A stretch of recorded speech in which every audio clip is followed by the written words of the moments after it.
আমাকে যেতে দিন। কোথায় যাবি? যেতে দিলে তবেই তো যাবি। প্লিজ আমাকে যেতে দিন।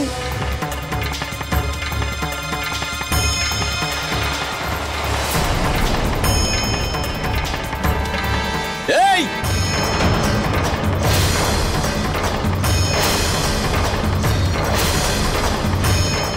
ছাড়ো নাকে। কে রে তুই? তোর কি বউ হয় না বোন? বলছি দাঁড়া। এখান থেকে যা, না হলে কেটে ফেলবো। ধর তো।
মা আপনাকে ফিরে আসতে বলেছে।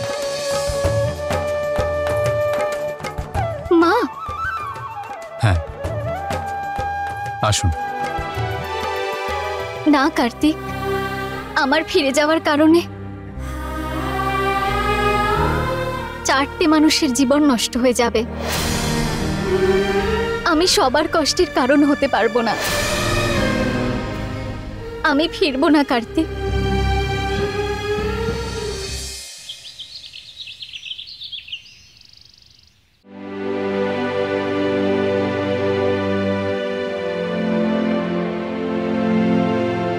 মা, মা দরজাটা খোলো।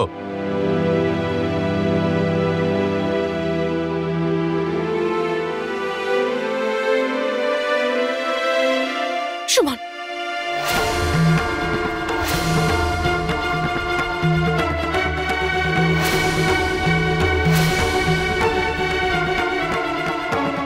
কার্তিক, আমি আমার মেয়েটাকে হারিয়ে ফেললাম। আমার সুমন। এ কি মা তুমি? মা কেঁদো না, দেখো একবার কে এসেছে।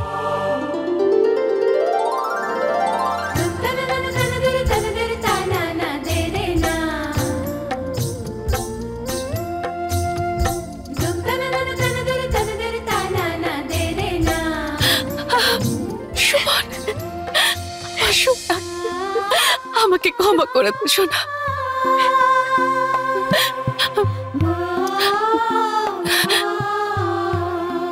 আমি খুব বড় অন্যায় করে ফেলেছি সুমন। তোর মাকে তুই ক্ষমা করে দে সোনা।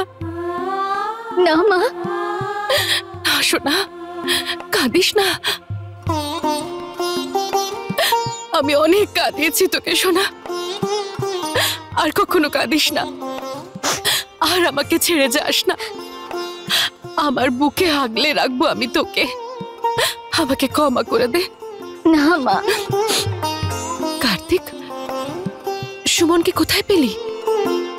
তুই তো আমাকে ফোন করে কিছু বলিসনি। আমি খুব চিন্তায় ছিলাম রে, আমার খুব ভয় করছিল। মা, আমার ফোনের ব্যাটারি শেষ হয়ে গেছিল, কিন্তু হস্টেলের বাইরেই আমার সঙ্গে সুমনের দেখা হয়ে যায়। আমি ফিরবো না কার্তিক। এটা জানার পরেও কি আসবেন না যে আপনার আর করণের খুশি হলো মায়ের খুশি? আর আমারও। বাড়ি চলুন।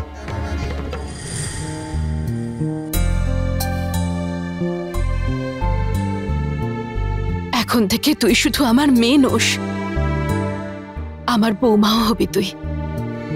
কাদম্বরী বৌমা, নিচে চলে এসো, আর তোমার প্রিয় সুমনকেও সঙ্গে নিয়ে এসো। চল সোনা, হাত মুখ ধুয়ে তৈরি হয় নে, সবাই তোর অপেক্ষা করে আছে। হ্যাঁ, আয়।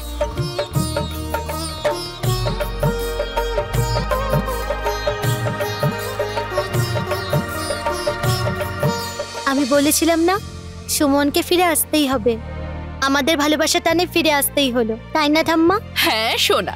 আরে বাহ, এটা কি কোনো কথা হলো? এটা সুমনের বাপের বাড়ি না শ্বশুর বাড়ি যে ওইখানেই থাকবে? আমি তো বুঝতেই পারছি না যে কাদম্বরী বৌদির মনের মধ্যে কি চলছে। দুপুরবেলা তো টিকিট কেটে ফেরত পাঠিয়ে দিয়েছিল, কিন্তু রাত শেষ না হতেই ওকে এখানে আবার ডেকে নিল। আমার তো মনে হচ্ছে এই সমস্ত কিছুর পিছনে নিশ্চয়ই কোনো ষড়যন্ত্র আছে। বিদ্যা, তোর তো সব ব্যাপারেই ষড়যন্ত্র আছে মনে হয়। আর যদি তুই এইরকমই ভাবতে থাকিস তাহলে দেখিস একদিন তুই পাগলই হয়ে যাবি। এই মেয়েটাও না বাবা সারাক্ষণ বাজে বকতে থাকে। মা, একদিন না একদিন তুমি আমার কথা নিশ্চয়ই বিশ্বাস করবে, কিন্তু ততদিনে এই পাখি সব ধান খেয়ে চলে যাবে।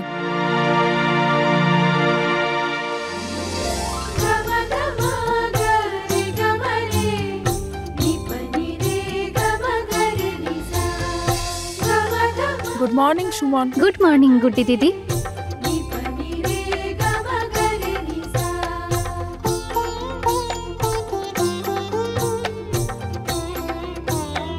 বেঁচে থাকো মা। আয় সুমন, বস। আমি বলেছিলাম না যাস না, তোকে ফিরে আসতেই হবে। সেই কথাটাই তো আমি এখনো বুঝতে পারছি না যে সুমনকে আবার ফিরে কেন আসতে হলো। আসলে পিসি, সুমনের বাসটা খারাপ হয়ে যায়, আর তখনই বুদ্ধি করে সুমন মাকে ফোন করে দেয়, আর আমি ওকে নিয়ে আসি। ও আচ্ছা আচ্ছা, বাস খারাপ হয়ে গেছিল, কোনো ব্যাপার না। আজ দুপুরের বাসে চলে যাও, আমি টিকিট কেটে দিচ্ছি। বিদ্যা, এসবের কোনো প্রয়োজন নেই।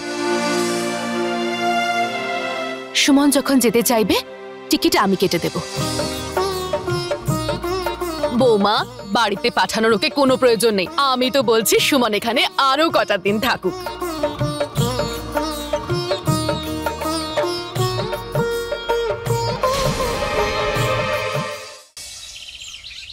মা, আমি ভাবছিলাম যে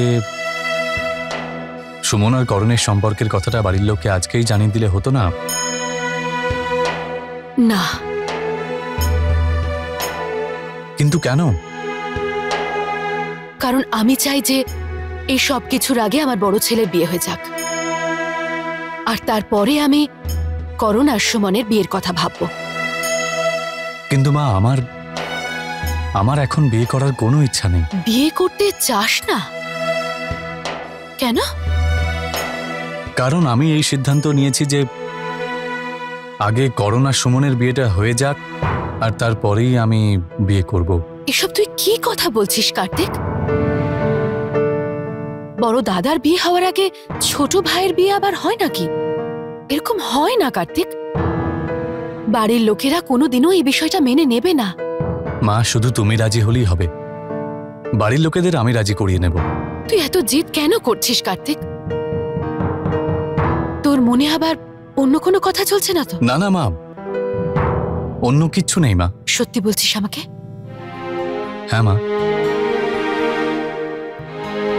আমি শুধু নিজেই নিজের কাছে প্রতিজ্ঞা করেছি যে প্রথমে আমি সুমন আর করণের বিয়েটা দেব, তারপর আমি বিয়ে করব মা।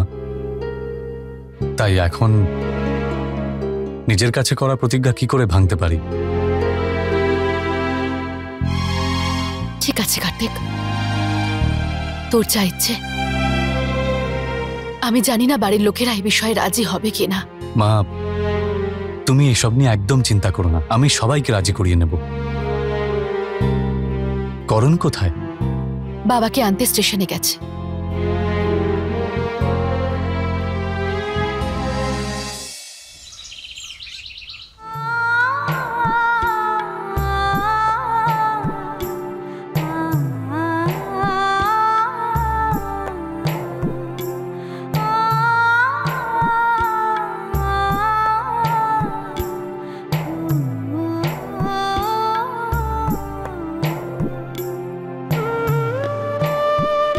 সুমন, সুমন সোনা, উঠে পড় বাবু। আসলে মা, কখন চোখ লেগে গেছে বুঝতেই পারিনি। ঘুম তো আসবেই তোর, সারা রাত তো ঘুমোসনি তুই। আপনিও তো ঘুমোননি মা। আমার এসব সহ্য হয়ে গেছে। আমি মা দুর্গার প্রসাদ নিয়ে এসেছি, তুই যাতে বাড়িতে ফিরে আসিস তাই মানসিক করেছিলাম। নে।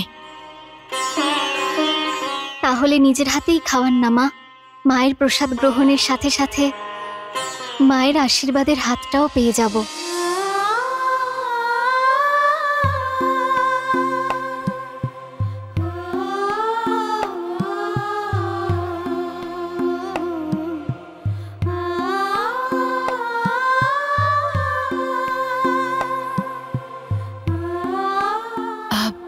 সুমন, হাত মুখ ধুয়ে চলে আয়, সবার জন্য একটু চা করে দে না সোনা। আমরা বাইরের ঘরে বসে আছি, সবাই বলছে তোর হাতের চা খাবে আজ। আচ্ছা মা।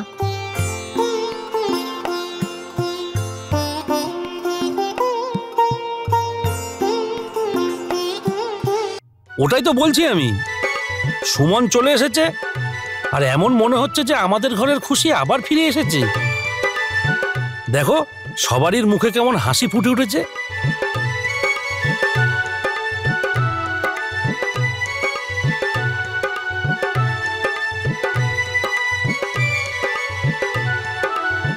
তোমরা সবাই ওর এমন ভাবে প্রশংসা করছো যেন পৃথিবীতে ভালো ওর মতো আর কেউ নেই। ও ভালোবেসে কাজ করে, তো আমরা সবাই কি রেগে রেগে কাজ করি? কাউকে এতটাও মাথায় তুলে দেওয়া না ভালো কথা নয়। হ্যাঁ বিদ্যা, তুই কেন রাগ করছিস বলতো? এই দেখো মা, আমি কেন রাগ করব? আমি তো এমনিই বলছিলাম। শুনে খুব আজব লাগছে, ওর না থাকাতেই সবাই এত মনমরা হয়ে পড়েছে, আর এখন যখন ও চলে এসেছে কারোর ওকে নিজের মেয়ের থেকে বেশি ভালো মনে হচ্ছে, তো কারোর ওকে পৃথিবীর সব থেকে ভালো মেয়ে মনে হচ্ছে। বিদ্যা, কেউ সুমনের মিথ্যে প্রশংসা করছে না। কর্তাবাবু এসেছেন।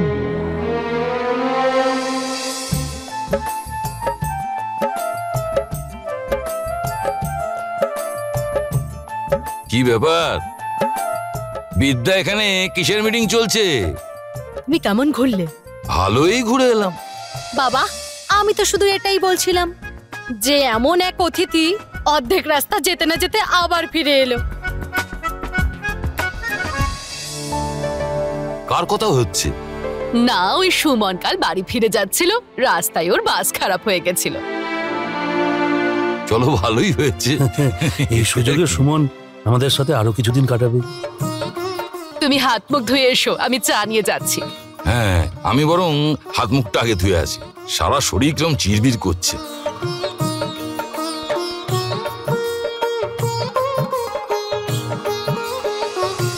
সুমন এসে গেছে, কিন্তু ও এখন কোথায়?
আর একবার মাথা ঠোকা দাও। একবার মাথা ঠোকা গেলে ঝগড়া হয়, কিন্তু দুবার মাথা ঠুকলে বন্ধুত্ব তৈরি হয়।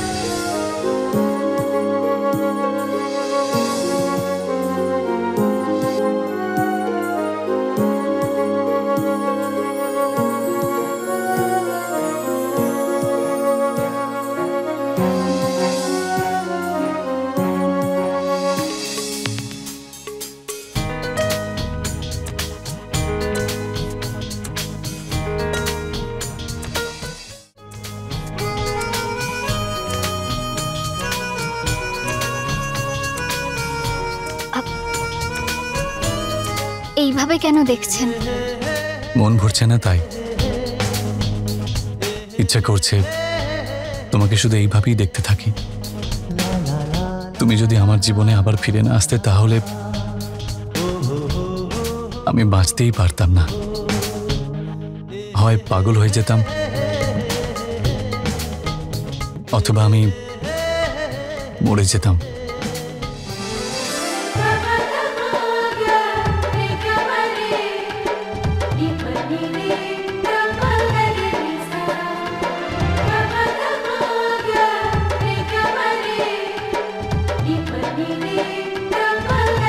এমন কথা আর কখনো বলবেন না।